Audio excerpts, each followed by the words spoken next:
Um órgão de Estado que deveria representar interesses da nação, não de um governo. Um órgão armado que tem um histórico golpista no Brasil. Um órgão que tem uma parte de seus integrantes alinhada a Jair Bolsonaro. Um órgão que, em ano eleitoral, dá sinais de alinhamento à estratégia política do atual presidente da República, que vai tentar um segundo mandato. Eu sou a Aline Pellegrini e este aqui é o Durma Com Essa, o podcast de notícias do Nexo.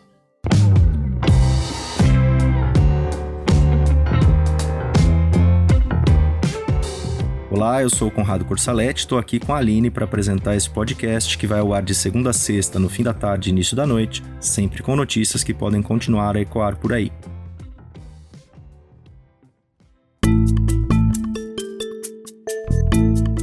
Quarta-feira, 4 de maio de 2022, dia em que o jornal O Estado de São Paulo mostrou que as Forças Armadas brasileiras enviaram 88 questionamentos ao TSE, o Tribunal Superior Eleitoral, nos últimos 8 meses. As perguntas são sobre o que militares consideram ser supostas fragilidades do processo eleitoral nacional. A reportagem afirma que as questões apresentadas reproduzem o discurso do presidente Jair Bolsonaro, que é pré-candidato à reeleição e coloca toda hora em xeque a confiabilidade das urnas eletrônicas. Os questionamentos das Forças Armadas enviados ao TSE foram assinados pelo Heber Garcia Portela, general de divisão do Exército que participa da Comissão de Transparência do Tribunal Superior Eleitoral. Portela é da área de segurança cibernética das Forças Armadas e foi indicado para participar do grupo em 2021 pelo então ministro da Defesa, o Walter Braga Neto. Ainda segundo o Estadão, o Portela disse em manifestação na Comissão de Transparência que não identificou nenhuma medida do TSE para atuação em caso de irregularidades na votação de outubro e também na apuração. O militar ainda pediu para que o Tribunal Eleitoral assegurasse a validação e a contagem de cada voto. A manifestação do general segue as últimas declarações de Bolsonaro. Em 27 de abril, o presidente disse que uma das sugestões das Forças Armadas ao Tribunal Eleitoral é para que haja um computador para que os militares também possam contar os votos. Ou seja, o Bolsonaro quer que as Forças Armadas façam uma apuração paralela da eleição. O presidente justificou essa ideia dizendo que a apuração dos votos é feita por meia dúzia de pessoas de forma secreta em uma sala do Tribunal Superior Eleitoral. Mas não é bem assim. A apuração começa descentralizada e depois é consolidada. Não existe uma sala secreta no TSE. Falei da urna eletrônica, falei das Forças Armadas que foram convidadas a participar da lisura do processo eleitoral. Agora estão vendo notícia na imprensa notícia na imprensa, é verdade, eu não sei, que não querem aceitar as observações das Forças Armadas. A gente não fala nas observações de voto em papel, não fala em voto em papel, seriam 9 observações que o TSE não basta apenas trazer para si, né? Tem que despachar, convencer a equipe técnica das Forças Armadas de algo diferente, que eles estão errados, pelo que eu estou sabendo. Aí o Bolsonaro em sua live semanal nas redes sociais, essa daí do dia 28 de abril. Ele afirma que o TSE ignorou as recomendações das Forças Armadas. É uma afirmação que depois foi desmentida pelo tribunal. 3 dias antes dessa fala do presidente, a Comissão de Transparência de Eleições divulgou 10 medidas que vão ser adotadas para aumentar a confiabilidade do sistema eletrônico de votação. As medidas foram selecionadas a partir de 44 sugestões, das quais 6 foram apresentadas pelas Forças Armadas.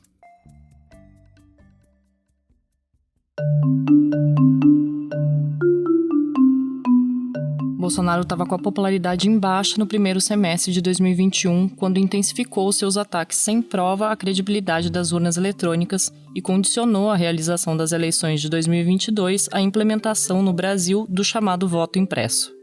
As ameaças antidemocráticas foram encampadas por parte dos militares, que têm uma grande presença no governo Bolsonaro.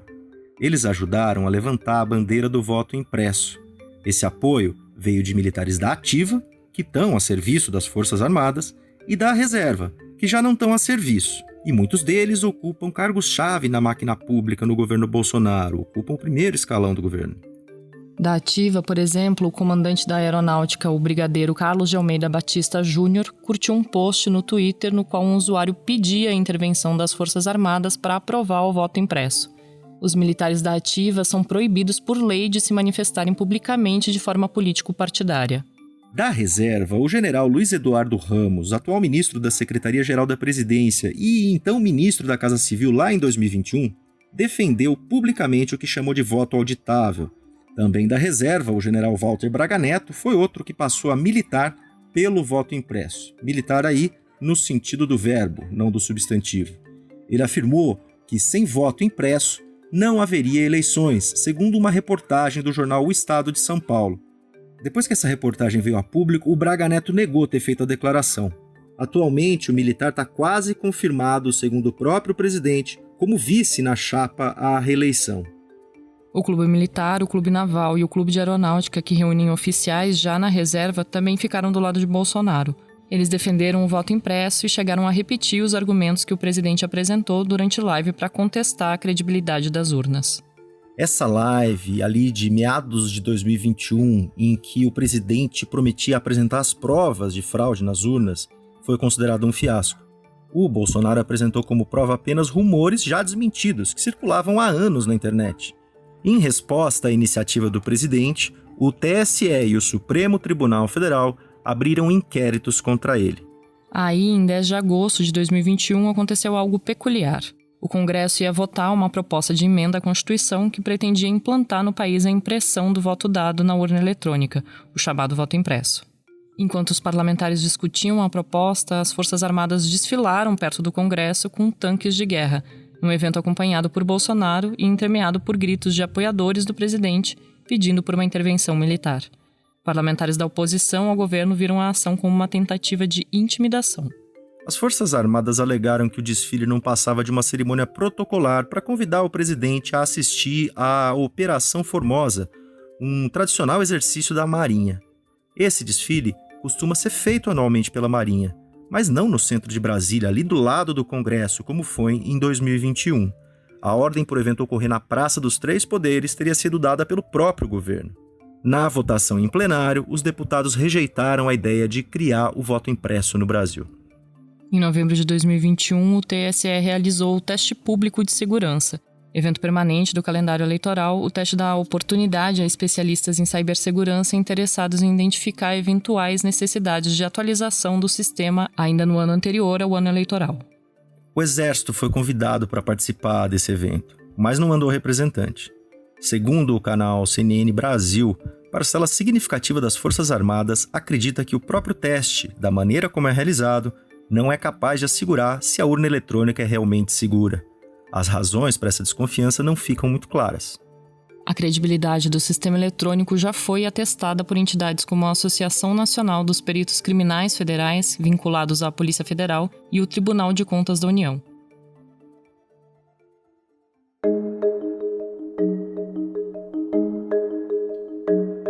Os recorrentes questionamentos do Bolsonaro contra o sistema eleitoral brasileiro fizeram com que o TSE chamasse as Forças Armadas para participar desse processo.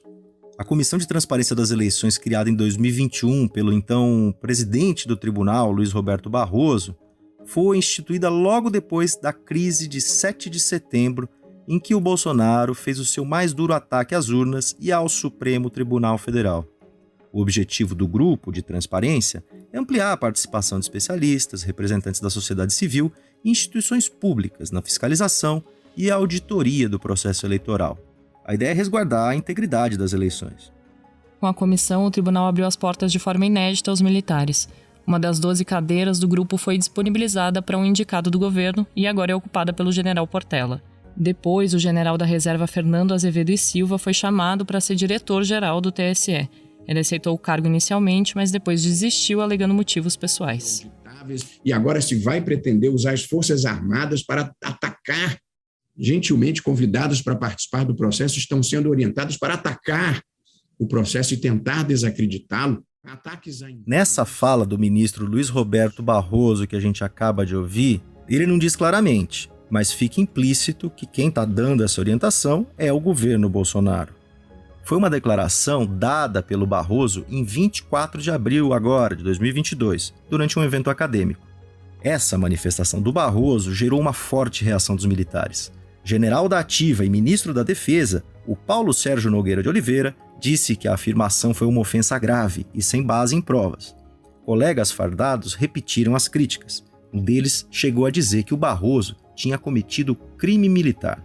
O Barroso e outros ministros do Supremo e do TSE sempre destacam que desde 1996, quando as urnas eletrônicas passaram a ser usadas no Brasil, não houve episódios de fraudes nas eleições, e ataques feitos ao sistema são infundados.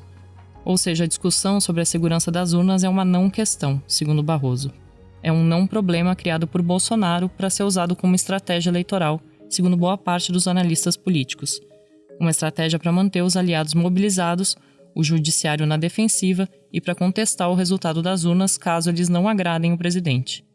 Os ministros do Supremo e do TSE, alvos recorrentes do Bolsonaro, vêm reagindo publicamente às investidas do presidente. Nesta quarta, o atual presidente do TSE, o Edson Fachin, disse o seguinte, abre aspas para ele: "O respeito entre as instituições e a harmonia entre os poderes dependem hoje não só da abertura para o diálogo, mas também de uma posição firme. Não transigir com as ameaças à democracia, não aquecer com informações falsas e levianas, não permitir que se corroa a autoridade do Poder Judiciário." Fecha aspas. Na semana passada, ao ser questionado por jornalistas sobre a participação das Forças Armadas no processo eleitoral, o Fachin respondeu: "Colaboração, cooperação e, portanto, parcerias proativas para aprimoramento, a Justiça Eleitoral está inteiramente à disposição. Intervenção, jamais." A estratégia de Bolsonaro segue a mesma linha usada por Donald Trump em 2020 nos Estados Unidos.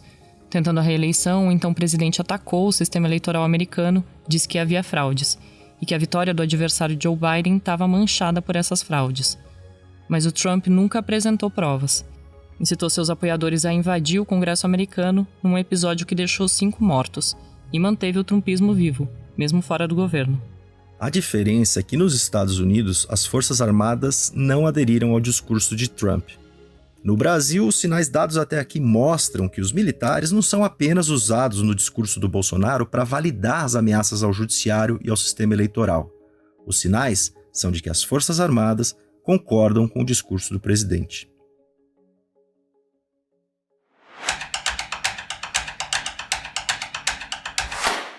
O ex-presidente pré-candidato à presidência Luiz Inácio Lula da Silva é capa da revista americana Time. Em entrevista à revista, ele equiparou o presidente ucraniano Volodymyr Zelensky ao presidente russo Vladimir Putin, falou sobre o uso de combustíveis fósseis e sobre o Bolsonaro. A redatora Isadora Rupp escreveu sobre o assunto. Isadora, como foi a repercussão do Lula na capa da Time e da entrevista que ele deu para a revista? O ex-presidente Lula na capa da Time gerou conversa para vários lados, com várias abordagens. A hashtag Lula na Time ficou entre os assuntos mais comentados do dia e os apoiadores do petista exaltaram a figura mundial que ele representa. Já os críticos correram para minimizar a importância da publicação. O ex-ministro do Meio Ambiente, Ricardo Salles, foi para as redes e disse: "Quem liga para essa porcaria de revista Time?" O próprio Salles, que já chegou a fazer uma montagem com o Bolsonaro na capa dessa mesma revista para exaltar o ex-chefe. Esse recurso, aliás, é bastante usado por bolsonaristas no submundo das redes. Vira e mexe tem montagem fake do Bolsonaro na capa da Time pelos mais variados motivos. Mas saindo da simbologia do Lula na capa da Time e indo para o conteúdo da entrevista que ele deu. A revista diz que o Lula prepara o seu segundo ato, depois de governar o Brasil, ser preso e recuperar os direitos políticos com a anulação das condenações. A publicação destaca ainda que o Lula foi o presidente mais popular do Brasil e que agora retorna do exílio político com uma promessa de salvar a nação, fecha aspas aqui para Time.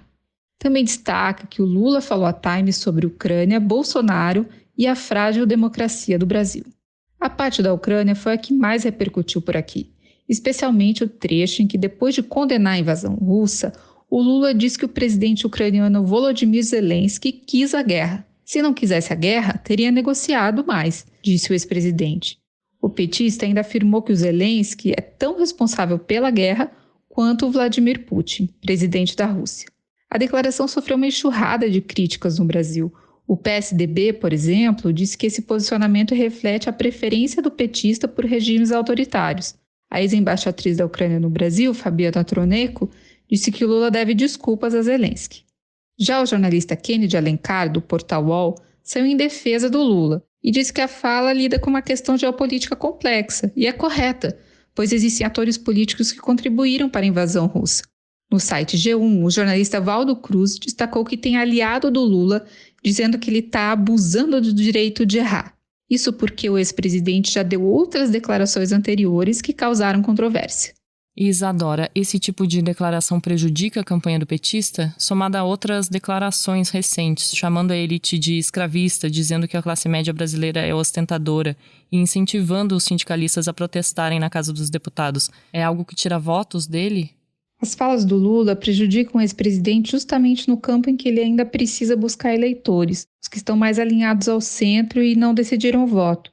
Quem disse isso para mim foi a cientista política Carolina de Paula, que é diretora do Data IESP da Universidade Estadual do Rio de Janeiro. Na conversa que eu tive com a Carolina agora à tarde, ela me disse que para esse eleitor mais centrista, digamos assim, as declarações do Lula podem soar mal e levar a um afastamento. A Carolina afirmou também que é inevitável que esse tipo de declaração seja usada pelos adversários do PT na campanha eleitoral. Isso é algo comum e inerente às disputas políticas. Ela também destacou que entre os eleitores fiéis do Lula, por mais que parte não concorde com alguma fala, dificilmente o voto será mudado. Vamos ouvir um pouco a própria Carolina.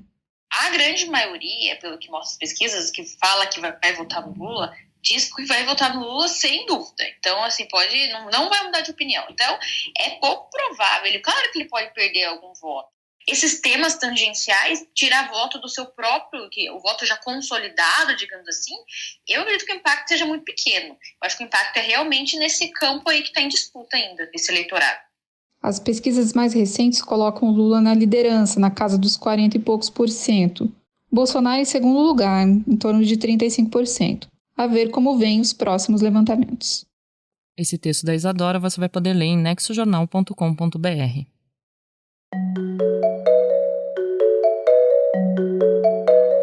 A União Europeia anunciou um plano para parar de importar petróleo da Rússia. Um plano que faz parte do pacote de sanções do bloco em retaliação à guerra na Ucrânia. O repórter especial João Paulo Charlot fala sobre o tema. Olá, ouvinte. Olá, amigos do Durma com essa. A União Europeia pretende zerar toda a importação de petróleo da Rússia até o fim deste ano de 2022. Essa decisão foi anunciada na manhã desta quarta-feira pela presidente da Comissão Europeia, a belga Ursula von der Leyen. Para entrar em vigor, a medida ainda precisa da aprovação de cada um dos 27 países que fazem parte da União Europeia. Mas se não tiver surpresa, o mais provável é que isso passe. O anúncio faz parte da 6ª rodada de sanções que o bloco europeu aplicou contra a Rússia desde o início da invasão da Ucrânia em 24 de fevereiro. A ideia dos europeus é punir os russos através de medidas econômicas. Mas a própria Europa não está livre dos efeitos negativos desse tipo de ação. A Rússia é uma importante fornecedora da energia que é consumida na Europa. Essa espécie de cesta básica energética tem 3 itens principais: petróleo, gás natural, carvão mineral. A Rússia responde por 35% de todo o petróleo que é consumido pelos países da União Europeia, por 40% do gás natural consumido no bloco e por 20% do carvão mineral. Cortar esse comércio é, portanto, cortar na própria pele da Europa. O continente vai ter de mitigar as próprias perdas buscando outros fornecedores e acelerando muito o plano de transição para as fontes de energia verde, que tinham horizontes tão distantes como 2030 e 2050. Agora tudo isso vai ser apressado e é necessário buscar ainda novas usinas eólicas e solares, além de novos reatores nucleares para compensar o que vai deixar de ser importado da Rússia. Do lado contrário, as perdas são certas para o governo russo. Entretanto, é preciso ter uma ressalva importante em mente. O preço do petróleo, do carvão e do gás subiu tanto nos últimos anos que a quantidade de dinheiro que os russos ganharam recentemente com as exportações desses produtos vai acabar amenizando parte das perdas que eles vão ter a partir do ano que vem. Só na França o preço da energia subiu quase 30% nos últimos 5 anos.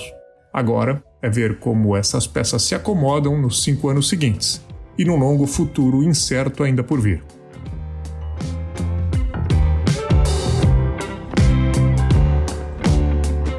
Da adesão das Forças Armadas ao discurso de Jair Bolsonaro, passando pela entrevista do ex-presidente Lula à revista Time e terminando com um boicote europeu ao petróleo russo, durma com essa.